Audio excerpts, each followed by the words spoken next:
Gloria a Dios, bienvenidos, bienvenidos, bienvenidos. Gracias a Dios. Muy bien. Vamos a chequear aquí que estamos en vivo ahí en el Face. Amén. Entonces, lo que nos falta es este detalle. Muy bien. Bienvenidos, bienvenidos. Gracias a Dios por podernos reunir. Estamos con una clase más. Estamos hablando de la importancia de como sal y como luz cumplir nuestra función. Hemos dicho que nosotros no estamos en el proceso de convertirnos en sal o en luz, sino que ya somos. Jesús dijo, vosotros sois, no dice, vosotros os convertiréis, ¿no? No es un proceso, es algo que se da en todo aquel que es creyente, que es hijo de Dios. Tenemos la responsabilidad de salar esta tierra, darle sabor, preservar los valores y de ser luz. Esa es nuestra responsabilidad porque somos eso. Y una de las cosas en las cuales se proyecta ese ser sal y luz es en la necesidad de que tienen las naciones de ser discipuladas. Este concepto es importante. Hemos sido llamados a discipular las naciones. Ojo con esta declaración. Hemos sido llamados a, a discipular las naciones, a mostrar lo que somos en Cristo, sal y luz. Fíjense lo que dice en Mateo capítulo 28, versículo 19 y 20. Por tanto, id es un imperativo divino. Cristo Jesús pronunció estas palabras. Por tanto, id y haced discípulos a todas las naciones. Ojo, y haced discípulos a todas las naciones, bautizándolos en el nombre del Padre y del Hijo y del Espíritu Santo, e enseñándoles que guarden todas las cosas que os he mandado, y aquí yo estoy con vosotros todos los días hasta el fin del mundo. Entonces, la gran comisión debe ser asumida como un mandato del reino. La misión de la iglesia no fue diseñada por hombres, sino establecida por el mismo Cristo resucitado. La llamada Gran Comisión no es una sugerencia piadosa, sino el decreto real del Señor del universo. Con estas palabras, Jesús transfirió a su iglesia la continuidad de su obra redentora, a ser discípulos de todas las naciones. El discipulado de las naciones no se limita a predicar un mensaje, sino a formar vidas, transformar sociedades y establecer una cultura que refleje el reino de Dios.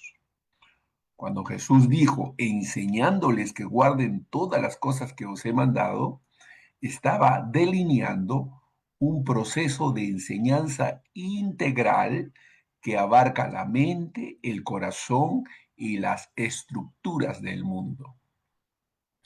El Evangelio no fue dado para crear adeptos religiosos, sino discípulos obedientes.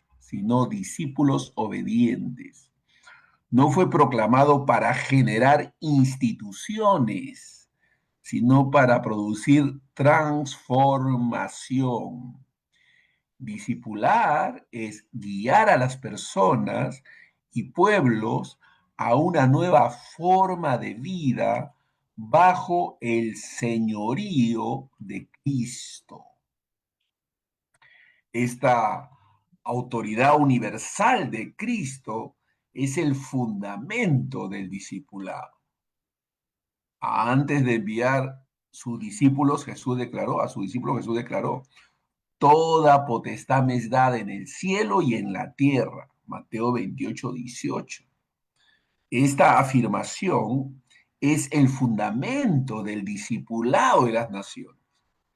La misión de la iglesia se apoya en la autoridad soberana del Cristo exaltado. No se trata de una empresa humana, sino de una extensión del gobierno celestial. El discipulado de las naciones no es un proyecto cultural occidental, ni una campaña religiosa, es el ejercicio legítimo del reino de Dios en medio del mundo. Cristo reina sobre todas las esferas, la ciencia, la educación, el arte, la economía y la política. Su señorío no se limita al corazón individual, sino que abarca el cosmos entero. Por tanto, cuando la iglesia enseña las palabras de Cristo, está ejerciendo autoridad delegada, donde se predica su verdad. Las tinieblas retroceden. Donde se obedece su palabra, el reino se establece. El campo y objeto de esta redención son las naciones. El campo y objeto de esta redención son las naciones. Dios siempre ha tenido a las naciones en su corazón. Ojo con esta declaración. Dios siempre ha tenido en sus corazones a la nación, ¿no? En su corazón a las naciones. Desde la promesa hecha a Abraham, la misión divina apuntaba a la redención universal. ¿Recuerdan Génesis 12:3? Y serán benditas en ti todas las naciones de la tierra. En algunas versiones dice todas las familias de la tierra. Israel, hermanos, fue escogido no para ser un fin en sí mismo, sino un canal de bendición para los pueblos. De esa nación vendría el Mesías, quien abriría las puertas de la salvación a todos los pueblos y tribus. En el Nuevo Testamento, esa promesa alcanza su cumplimiento en Cristo. Al enviar a sus discípulos a todas las naciones, está declarando que el reino ya no está limitado a una etnia geográfica o cultura, sino que se extiende a todo pueblo que crea en él. El discipulado de las naciones, por tanto, no es una tarea secundaria, sino el corazón del plan redentor. El Evangelio no pertenece a una cultura, trasciende todas las culturas para transformarlas desde adentro.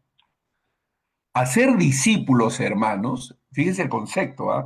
Hacer discípulos es más que hacer conversos, es más que hacer conversos. El verbo hacer discípulos significa formar aprendices, seguidores que imitan y obedecen a su maestro. Jesús no mandó a hacer, sino discípulos. La diferencia es profunda. El creyente puede conocer a Cristo, el discípulo vive como Cristo. En muchos lugares la iglesia ha confundido evangelización con discipulado. Evangelizar es anunciar el evangelio, discipular es enseñar a vivir conforme a él. Evangelizar es el inicio del proceso, discipular es su plenitud. Un discípulo no solo confiesa a Cristo, sino que lo sigue, lo obedece y lo representa. Por eso el discipulado no es un curso, es la formación de vida de las personas. Se manifiesta en la obediencia continua a la palabra de Dios. Jesús mismo definió la esencia del discipulado cuando dijo, si permanecieseis en mi palabra, seréis verdaderamente mis discípulos y conoceréis la verdad y la verdad os hará libres. Eso está en Juan capítulo 8, versículo 31 al 32. La iglesia, nosotros como columna y baluarte de la verdad, estamos llamados a producir hombres y mujeres libres, hombres y mujeres libres, libres del pecado, libres del temor y de la ignorancia espiritual. Donde hay discipulado hay transformación, donde hay instrucción sin seguimiento, hay religión sin vida. Bendito sea Dios. Nos dijo nuestro Señor Jesucristo, enseñándoles a guardar todas las cosas que os he enseñado. Ahí está la tarea, enseñándoles, no solo predicando, enseñando. Es la tarea, es el cometido en el que nos encontramos. El discipulado auténtico no se limita a transmitir información, sino a formar el carácter. Cristo ordenó enseñándoles que guarden todas las cosas que os he mandado. Guardar no significa solo conocer, solo saber en la mente, sino practicar, practicar. La verdadera enseñanza cristiana es aquella que conduce a la obediencia. Por eso, el discipulado abarca todas las áreas de la vida. No solo enseña a orar, sino a trabajar, a servir, a gobernar, a amar, a perdonar, a administrar, a pensar y crear conforme a la mente de Cristo. La fe cristiana no es fragmentaria, es total, abarcadora, integral. Cuando las naciones son enseñadas a guardar las palabras de Cristo, se produce una transformación cultural. Las leyes van a reflejar la justicia. La educación va a promover la verdad. La familia va a practicar el amor y la economía. Buscará equidad. El reino de Dios se hace visible en la vida cotidiana. De este modo, el discipulado no es un fin eclesiástico, sino una estrategia divina para que la voluntad de Dios se haga en la tierra como en el cielo. Entonces, esto significa que el discipulado es un proceso relacional. El modelo de Jesús para discipular no fue institucional, sino relacional, relacional. Él escogió 12 hombres, los formó con paciencia, los corrigió con amor y los envió con poder. La transformación no ocurrió en aulas, sino en el camino, ¿no? El discipulado del camino, en las conversaciones, en los ejemplos diarios. El discipulado de las naciones requiere el mismo principio, vida que forma vida, vida que forma vida. No basta con predicar desde los púlpitos, es necesario acompañar, enseñar y modelar el carácter de Cristo en cada ámbito. El verdadero discípulo no se forma en aislamiento, sino en comunión. Fraternizar, tener comunión, compañerismo, acompañamiento mutuo, llamadas, comunicación continua, todo eso es el discipulado, es relacional. Pablo siguió ese mismo modelo cuando dijo, sed imitadores de mí como yo de Cristo, dice ahí en 1 Corintios 11:1. El discipulado eficaz se transmite por el ejemplo, no solo por palabras. Las naciones no serán transformadas por discursos, sino por la encarnación visible del Evangelio en la iglesia. Cuando el mundo vea, cuando el mundo vea creyentes que se aman, se sirven mutuamente, viven en integridad, será un discipulado por el poder del testimonio, hermanos. Ahí contamos con el poder del Espíritu Santo. Amén. En el discipulado contamos con el poder del Espíritu Santo. Jesús no solo envió, sino que también prometió. He aquí yo estoy con vosotros todos los días hasta el fin del mundo. Mateo 28:20. Esa presencia se cumple por medio del Espíritu Santo. El discipulado sin el espíritu es mera instrucción moral. Con el espíritu es transformación divina. Hay cambios generados en nosotros. Somos mejores esposos, mejores hombres. Servimos, obedecemos, amamos, perdonamos. Alabado sea Dios. Entonces, es en presencia de Dios que nosotros podemos movernos en esa dimensión. Transformación es la clave. El Espíritu Santo no solo convence de pecado, sino que forma el carácter de Cristo en el creyente. Él guía a toda verdad, dice en Juan 16:13. Produce fruto de justicia, dice en Gálatas 5:22 al 23. Y capacita para el servicio. Por eso, todo discipulado auténtico es una obra conjunta entre la palabra enseñada y el espíritu aplicando en la vida del creyente, de manera aplicada.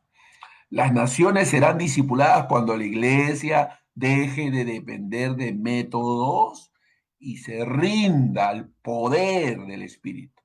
No por fuerza, ni por violencia, sino por el poder del Espíritu de Dios. Zacarías 4:6, ¿se recuerdan? No es con espada ni con ejército, sino con mi espíritu, dice el Señor. Entonces, es discipular no solamente a individuos, sino a las naciones. La gran comisión no dice ir y hacer discípulos en las naciones, sino de todas las naciones. El texto griego usa etne de etnia, que implica pueblos, culturas, sociedades. La misión, por tanto, no es solo individual, sino colectiva. Discipular una nación significa impregnar su pensamiento, su arte, su educación, su política, su economía y su ética con los valores del reino de Dios. No se trata de imponer una religión, sino de infundir la cosmovisión cristiana en la conciencia colectiva de los pueblos. Así como el Evangelio transformó la cultura greco-romana, dando origen a instituciones justas y la defensa de la dignidad humana, la iglesia de hoy debe volver a ser un faro para las naciones. La palabra de ellas debe hacerse carne en la sociedad, empezando por nosotros, por supuesto. Cuando nosotros los cristianos entendemos que nuestro rol como sal y luz en la vida pública es un aspecto principal, entonces las naciones van a comenzar a reflejar el carácter de su creador. Discipular naciones es enseñarles a vivir conforme a la verdad. Y donde hay verdad, hay libertad. Juan 8:32. La verdad es la palabra. Tenemos que discipular a las naciones con la palabra de Dios. No tener vergüenza de exponer las escrituras delante de nuestros oyentes. Esta es la esperanza escatológica, hermano. El discipulado es la esperanza escatológica. El discipular a las naciones no es una utopía humana, sino una realidad profética. La escritura promete que llegará el día en que todas las naciones rendirán adoración al Cordero. ¿Qué dice la escritura de Apocalipsis 5:9? Y cantaban un cántico nuevo diciendo, digno eres, porque con tu sangre nos has redimido para Dios de todo linaje y lengua y pueblo y nación. Ahí está, Apocalipsis 5:9. Entonces, el discipulado no terminará hasta que Cristo sea reconocido universalmente como Señor. Cada conversión, cada enseñanza, cada acto de justicia, cada palabra de verdad prepara el camino para ese día glorioso. Por eso la iglesia no trabaja en vano. Aunque el mundo parezca resistir la verdad, el reino de Dios avanza. Déjenme repetir eso. Aunque el mundo parezca resistir la verdad, el reino de Dios avanza. Hay que tener temor. Que cambio de presidente, que cambio de política, que cambio... No, hermanos, el reino de Dios avanza. Jesús dijo en Mateo 24:14, este evangelio de reino será predicado en todo el mundo para testimonio a todas las naciones y entonces vendrá el fin. El fin no llegará por la decadencia del mal, sino por la expansión del bien, del reino. La consumación de la historia dependerá del cumplimiento de la misión. Entonces, nosotros hemos sido llamados a discipular a las naciones. Esa es nuestra misión suprema, la misión suprema de la iglesia y la continuación del propósito eterno de Dios. No fuimos llamados a esperar pasivamente el cielo, sino a manifestar el reino en la tierra. Cuando usted está enseñando a otras personas, usted está extendiendo el reino de Dios. Cuando usted está viajando a diferentes comunidades, ministrando, compartiendo con otras, usted está extendiendo el reino de Dios. Cuando usted está ahí compartiendo la palabra, toma tiempo para preparar sus enseñanzas y compartir a través del Zoom, de diferentes plataformas. Usted está extendiendo, hoy estamos extendiendo el reino de Dios. Aleluya. Entonces, estamos entendiendo que hay un llamado maravilloso.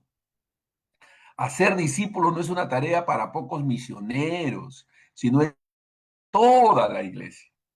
Cada creyente en su contexto es un maestro de Cristo, un testigo de su voluntad y un portador de su luz. Cuando una iglesia enseña fielmente, sirve con amor y vive con santidad, las naciones son influenciadas. La transformación del mundo no comienza en los parlamentos, sino en los corazones discipulados por Cristo. Déjenme repetir eso.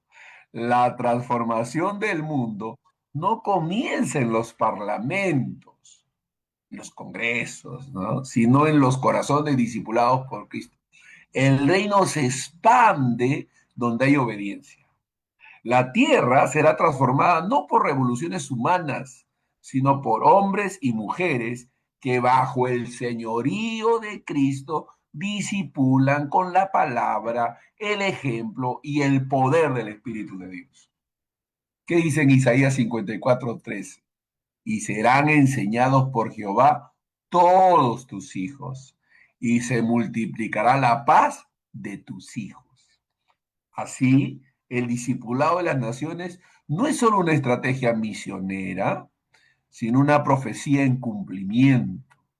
El cordero que fue inmolado verá el fruto de su aflicción.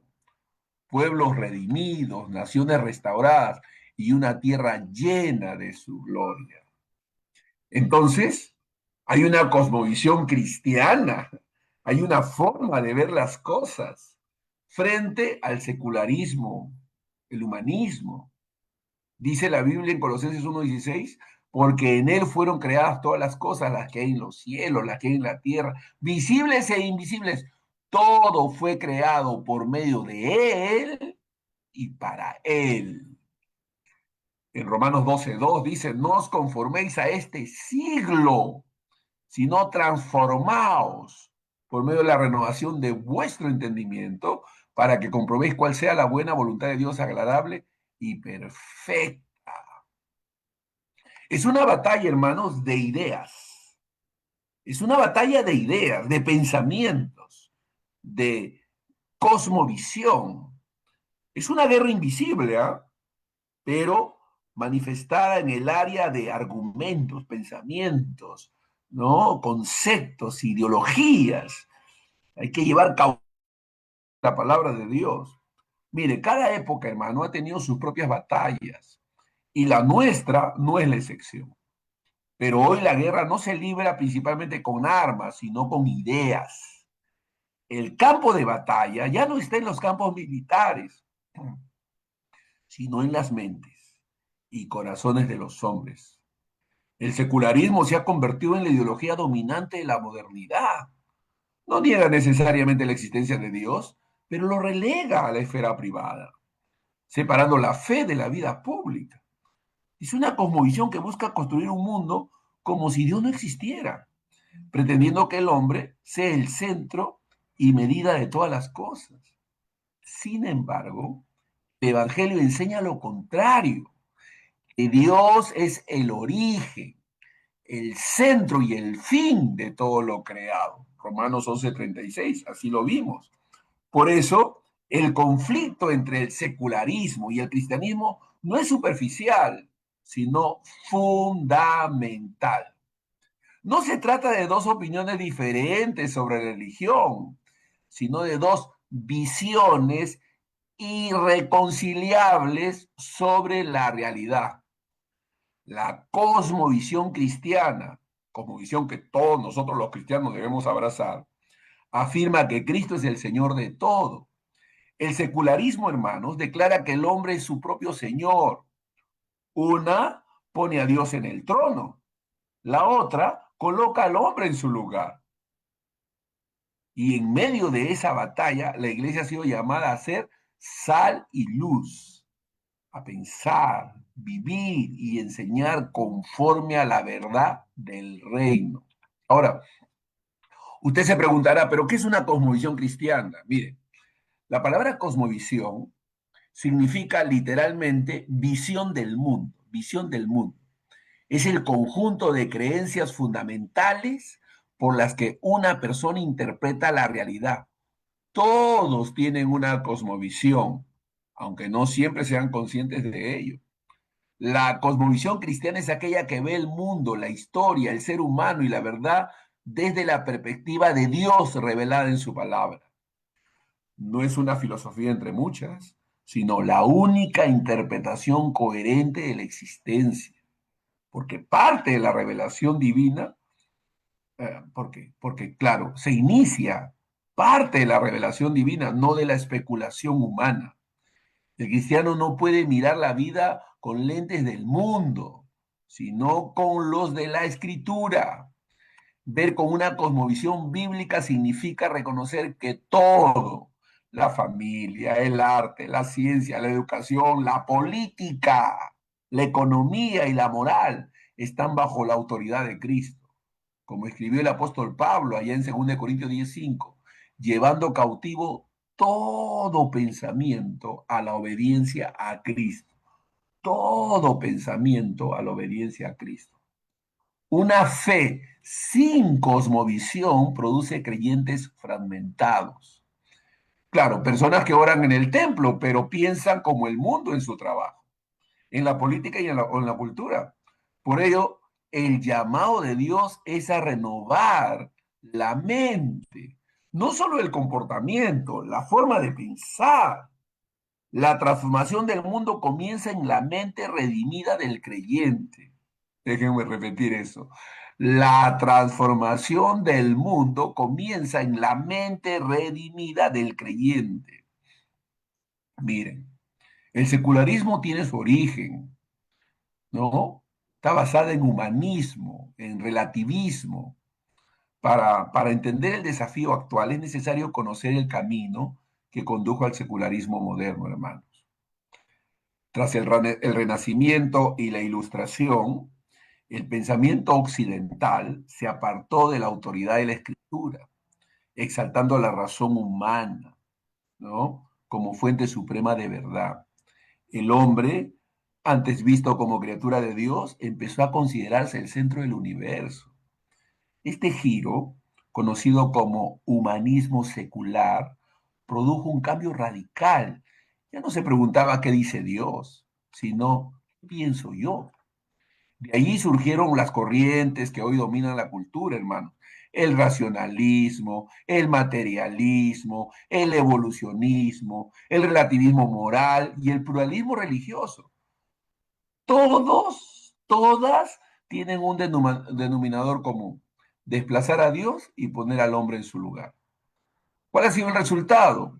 Una sociedad moralmente fragmentada, espiritualmente vacía y culturalmente desorientada. Se exalta la libertad sin responsabilidad, el conocimiento sin sabiduría, la ciencia sin ética y el progreso sin propósito. El secularismo promete autonomía, pero termina produciendo esclavitud espiritual, hermano. El salmista ya lo había anunciado, en Salmos 14:1. Dice el necio en su corazón, no hay Dios. El secularismo, en esencia, Es en esencia la institucionalización de esa necedad. Por eso la Biblia debe responder no con desesperación, sino con verdad, mostrando que sin Dios no hay sentido y sin Cristo no hay esperanza. Tenemos que darnos cuenta que la verdad revelada debe confrontar la opinión humana. El secularismo moderno afirma que la verdad es relativa, que no existe una forma moral, una norma moral universal, y que cada individuo puede definir lo que está bien o lo que está mal según su criterio. Esta idea se disfraza de tolerancia, así se pone, pero en realidad es la negación de la verdad objetiva. Jesús declaró, yo soy el camino, la verdad y la vida. Juan 14:6. En el cristianismo, hermanos, la verdad no es una idea abstracta, sino una persona, Cristo mismo. Él es la medida de todas las cosas, el punto de referencia absoluto. Rechazar la verdad de Cristo es perder la brújula moral del universo. La palabra de Dios no cambia con las épocas, ni se ajusta a las modas ideológicas. ¿Qué dice Salmo 119, verso 160?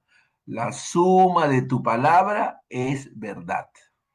La suma de tu palabra es verdad. Frente a un mundo cambiante, la iglesia debe sostener la verdad inmutable de la escritura. No hay neutralidad posible. O se vive según la revelación divina o según la opinión humana. Cuando la iglesia intenta acomodarse al pensamiento secular para ser aceptada, pierde su autoridad espiritual. Miren, hermanos, el Evangelio no necesita modernizarse para ser relevante. Su relevancia está en su poder para transformar el corazón humano. Alabado sea Dios. El Evangelio es poder de Dios para salvación. Hay una dicotomía falsa, lo sagrado y lo secular. Esa dicotomía es falsa, hermanos. Uno de los errores más sutiles del secularismo ha sido convencer a los creyentes de que existe una división entre lo sagrado y lo secular. Según esta visión, orar, predicar o cantar es espiritual, mientras que trabajar, estudiar o gobernar pertenece al ámbito secular. Pero no es así. La Biblia no conoce tal división. Para Dios, toda la vida es sagrada, el trabajo es sagrado, la profesión es sagrada, tus habilidades, todo está consagrado a Dios. No hay nada independientemente de Dios, todas las cosas en Él subsisten, dice la palabra de Dios. Para Dios toda la vida es sagrada, cuando se vive para su gloria, hermanos. ¿Qué dice 1 Corintios 10:31? Si coméis, si pues coméis o bebéis o hacéis otra cosa, cualquiera que fuera, otra cosa, hacedlo todo para la gloria de Dios. Nosotros vemos los resultados. ¿Acaso la gente está gobernando para la gloria de Dios? ¿Están mirando por el prójimo para la gloria de Dios? No, no, no, no hay esa conciencia de que vamos a rendirle cuentas a Dios, de que todo debe ser hecho para la gloria de Dios. Si pues coméis o bebéis o hacéis otra cosa, hacedlo todo para la gloria de Dios. El cristiano no deja de ser discípulo cuando cierra la Biblia, porque su fe abarca cada área de la existencia. La cosmovisión cristiana enseña que Cristo reina sobre todo y sobre todos, y que no hay espacio neutral. No hay tal cosa como, bueno, en esta cosa Dios no tiene por qué meterse. No, Dios está involucrado en todas las áreas de la vida del ser humano. Su señorío debe ser reconocido en todo, en todo.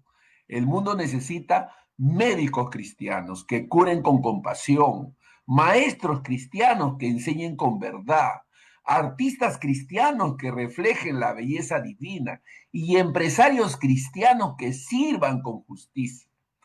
La verdadera espiritualidad no consiste en escapar del mundo. El Señor dijo, no te pido que los quites del mundo, sino que los guardes del mal, ¿no? Entonces no consiste en escapar del mundo, sino en transformarlo desde adentro con el poder del Evangelio. Pero por supuesto se necesita ¿qué? Una mente renovada para hacer resistencia y convertirnos en un testimonio vivo. El apóstol Pablo nos exhorta, no os conforméis a este sistema, a la forma de cómo el mundo se rige, sino transformaos por ver la renovación de vuestro entendimiento.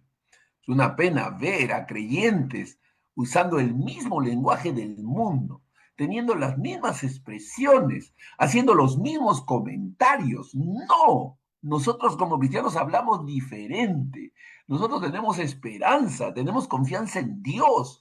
Nosotros no nos expresamos a la manera del mundo. Nuestras objeciones y observaciones emanan desde la palabra de Dios, no desde el mundo, no de lo que el comentarista político, el politólogo expresa desde los medios de comunicación, no, las noticias, no, eso no nos forma. Lo que nos forma y nos transforma es la escritura, es la palabra de Dios, alabado sea Dios. No os conforméis a este mundo. La conformidad con el mundo es el primer paso hacia la pérdida de identidad espiritual. Cada generación de creyentes ha sido tentada a moldarse a su cultura, pero la iglesia que piensa bíblicamente no se somete al molde del siglo, sino que lo desafía con la luz de la verdad. Aleluya. La renovación del entendimiento, hermanos, no es un ejercicio intelectual, sino una obra espiritual que produce una mente redimida. Esa mente piensa conforme a Cristo, juzga según la palabra y vive según el reino. Cuando nosotros como creyentes pensamos bíblicamente, nos convertimos en una fuerza contracultural. Vivimos con pureza en medio de la impureza, con esperanza en medio del cinismo, con verdad en medio de la confusión, ¿no? Nuestra existencia es un testimonio vivo contra el secularismo. Ser sal y luz en este contexto significa resistir la corriente, mantener la verdad y mostrar con la vida que hay un modo más alto, más puro y más verdadero de vivir, el modo de Cristo. Entonces, ¿la iglesia qué es? Columna y baluarte de la verdad. Eso somos. El apóstol Pablo define a la iglesia como columna y baluarte de la verdad, 1 Timoteo 3:15. Eso significa que la verdad no depende del mundo académico, político o mediático, sino de la fidelidad de la iglesia a la palabra de Dios. Alabado sea el Señor. Eso es, la iglesia no debe imitar al mundo, sino instruirlo. No debe buscar su aprobación, sino ejercer influencia espiritual. No debe esconderse del debate público, sino participar con sabiduría y humildad, mostrando que el cristianismo no es un mito, sino la verdad que da sentido a toda realidad. Frente al secularismo, la iglesia tiene tres tareas esenciales: predicar la verdad, vivir la verdad y defender la verdad. Esas son nuestras tres tareas esenciales: predicar la verdad, vivir la verdad y defender la verdad. No con violencia, sino con amor. No con arrogancia, sino con convicción. Cuando la iglesia calla, hermanos, el mundo impone su narrativa. Pero cuando la iglesia habla desde la palabra, el mundo escucha. Y aunque no lo confiese, gloria a Dios, escucha. Hay un testimonio vivo. En cada época, Dios levanta voces proféticas que confrontan la mentira con la luz del Evangelio. Hoy esa voz debe volver a resonar. Está en ti, está en mí. Somos hijos de Dios, voceros. ¿Por qué? Para nosotros, hermanos, Cristo es el centro de toda realidad. Hijo de Dios, hija de Dios, cristiano, Aleluya. Cristo es el centro de toda realidad. El secularismo busca sacar a Cristo del centro de la historia, pero la Escritura afirma que todo fue creado por medio de Él y para Él. Eso dice en Colosenses 1:16. Cristo, hermanos, no es una figura marginal, sino el eje del universo. Alabado sea Dios. En Él convergen todas las cosas, la ciencia y la fe, la razón y la revelación, la historia y la eternidad. Una cosmovisión cristiana madura reconoce que todo en la creación tiene su significado en Cristo. Él sostiene todas las cosas con la palabra de su poder. Así dice en Hebreos 1:3. Donde Él no es reconocido, la realidad se fragmenta. Donde Él, Cristo, es exaltado, la vida encuentra coherencia. Por eso, toda educación, arte, ciencia o política que excluya a Cristo está condenada al vacío. Solo el Creador es honrado, es honrado. La criatura alcanza plenitud. Donde el Creador es honrado, la criatura alcanza plenitud. El llamado de la iglesia es entonces a proclamar con firmeza: Cristo es el centro, no solo del corazón del creyente, sino de la historia, de la cultura y de toda la creación. Miren, hermanos, el secularismo promete libertad, pero produce esclavitud.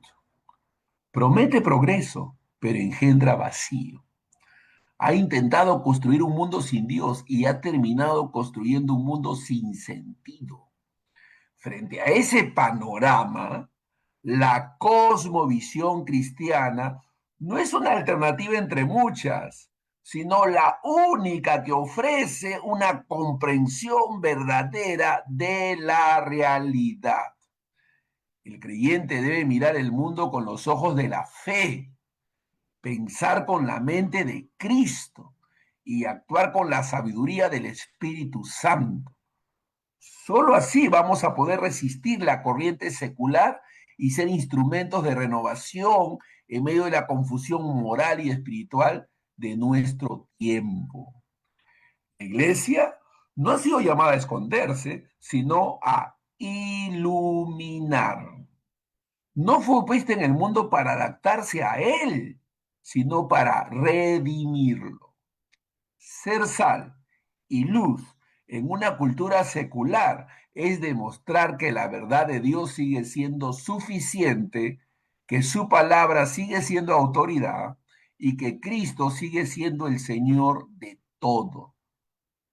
Dice la palabra de Dios en 2 Corintios 4:6, porque Dios que mandó que de las tinieblas resplandeciese la luz, es el que resplandeció en nuestros corazones para iluminación del conocimiento de la gloria de Dios en la faz de Jesucristo. Hay un peligro y es el aislamiento religioso. Tenemos que cuidarnos de eso, del aislamiento religioso. ¿Qué dijo Jesús en Juan 17:15? No ruego que los quites del mundo, sino que los guardes del mal. ¿Qué dice en Mateo 5:16? Así alumbre vuestra luz delante de los hombres. Así alumbre vuestra luz delante de los hombres, para que vean vuestras buenas obras y glorifiquen a vuestro Padre que está en los cielos. Para que vean vuestras buenas obras. La iglesia ha sido llamada a estar en el mundo, pero no ser del mundo. Voy a repetir eso. La iglesia ha sido llamada a estar en el mundo, pero no ser del mundo. El cristianismo bíblico siempre ha vivido en tensión entre dos realidades: la santidad que lo separa del pecado y la misión que lo envía al mundo. Jesús en su oración sacerdotal no pidió al Padre que nos sacara del mundo, sino que nos guardara del mal. Esto revela el equilibrio perfecto entre consagración y compromiso, entre pureza y presencia. La iglesia ha sido llamada a ser santa, primera de Pedro 1:16. Lo que significa es apartada para Dios, pero no separada del prójimo. Cuando nosotros los creyentes confundimos santidad con aislamiento, caemos en un error espiritual que impide que cumplamos la misión. La santidad no consiste en construir muros religiosos, sino en reflejar la pureza de Cristo en medio de un mundo caído. Dios no coloca su luz en una caja, lo pone sobre el candelero. Mateo 5:15. La fe que se encierra se apaga. Por eso la iglesia debe estar en el mundo, sirviendo, enseñando, influyendo, amando, sin permitir que el mundo entre en ella. Como el barco en el mar fue hecho para navegar sobre las aguas, pero si el agua entra, se hunde, pues. Entonces, nosotros no debemos vivir bajo una falsa seguridad espiritual aislándonos. Desde los primeros siglos, el pueblo de Dios ha enfrentado las tentaciones de retirarse del mundo para preservar su pureza. Algunos grupos en la historia cristiana han buscado santidad apartándose totalmente de la sociedad, creyendo que la separación física garantiza lo espiritual. Pero Jesús nunca enseñó eso. El aislamiento religioso es una falsa seguridad. Promete proteger la fe, pero termina debilitándola. Una fe que no se ejercita en el contacto con el mundo se vuelve estéril. Así la sal solo cumple su propósito cuando entra en contacto con la tierra. La iglesia solo cumple su misión cuando se involucra en el mundo real. El aislamiento convierte la vida cristiana en una experiencia privada, despojada de compasión y propósito. Produce creyentes que condenan el pecado sin amarlo, que hablan de la gracia sin practicarla y que oran por el mundo sin acercarse a él. Este tipo de espiritualidad se parece más al orgullo farisaico que al corazón de Cristo. Jesús fue santo, pero nunca distante. Jesús fue santo, pero nunca distante. Se acercó a los pecadores sin contaminarse de su pecado. Tocó a los leprosos sin ser contaminados por su enfermedad. Comió con los publicanos sin compartir su codicia. Su santidad no lo alejó del mundo, lo hizo irresistible para el mundo. Alabado sea Dios. La tarea es titánica, pero posible en el poder del Espíritu de Dios y con la palabra de Dios. Así que somos guerreros, somos hijos de Dios, somos el pueblo de Dios. Ahí nos vamos a quedar. Bendito sea Dios. Y continuaremos la próxima semana, próximo martes, en nuestra clase continua. Vamos a despedirnos de nuestros hermanos ahí en el Face. Que Dios los bendiga, hermanos. Gracias por acompañarnos. Gracias por estar con nosotros. Saludos. Saludos, Gabriel, Pastor Gabriel, un abrazo, bendecido. Don Ricardo, hermano Ricardo Reyes, alabado sea Dios. Bernardo, Bernabé, un amigo entrañable, Manuel Piscoya y otros hermanos que nos han seguido. Daniel, gloria a Dios, que nos han seguido en el Face. Que Dios los bendiga. Ya nos vemos en la próxima clase. Bendecidos. Vamos a pedirnos a ustedes en el nombre de Jesús, sean bendecidos, que el Señor los guarde y los proteja. Nos vemos en la próxima clase, el próximo martes, a las 10 de la mañana. Un abrazo para ustedes, bendiciones. Nos quedamos con nuestros hermanos aquí, estudiantes, a través del